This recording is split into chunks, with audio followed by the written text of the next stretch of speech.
আমরা দেশ বাঁচাও গণমঞ্চের তরফ থেকে এসেছি আমাদের রাজ্য মহিলা কমিশনারকে একটি স্মারকলিপি জমা দেওয়ার জন্য।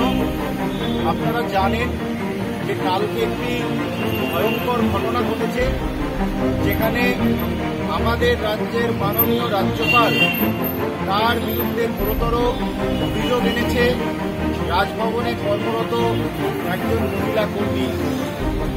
তিনি হেয়ার স্ট্রিট থানাতে লিখিত অভিযোগ করেছেন এবং আজকে রাজ্যপাল হওয়ার জন্য যেন তাকে এই মহিলাকে যেন হেনস্থা না হতে হয়, এই মহিলাকে যেন আমরা সুরক্ষিত রাখতে পারি, তার উপরে যেন কোনো আক্রমণ না নেমে আসে, এই আবেদন আমরা মহিলা কমিশনের কাছে জানিয়েছি এবং তার সঙ্গে এও জানিয়েছি যে রাজ্যপালের পদকে ব্যবহার করে যেন সে এই কেসটাকে কোনোভাবেই লঘু না করতে পারে।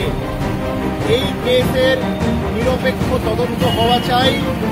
এই কেসের নিরপেক্ষ তদন্ত চলাকালীন যেন রাজ্যপাল আনন্দ বোসকে তার পদ থেকে অপসারণ করা হয়, তিনি তার নির্দোষ প্রমাণ করে তারপর যেন তার পদে ফেরে।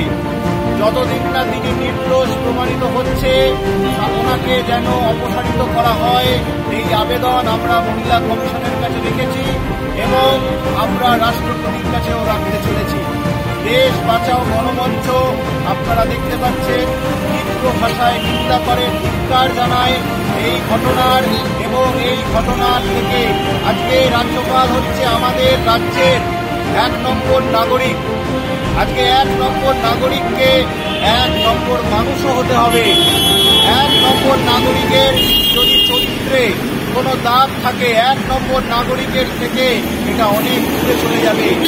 অনেক মানুষ এটির থেকে শিক্ষা নেবে এবং তারাও চেষ্টা করবে আগামী দিনে মহিলাদের উপরে নির্যাতন করার।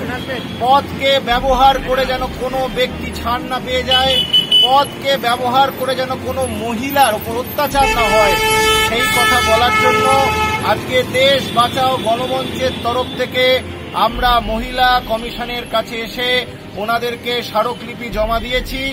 আজকে মহিলা কমিশনের সঙ্গে যতজন সদস্য আছেন সবার সঙ্গে কথা হয়েছে এবং ওনারা এই বিষয়টা গুরুত্ব দিয়ে বিবেচনা করছেন এবং আগামী দিনে পর্যাপ্ত পদক্ষেপ নেবেন।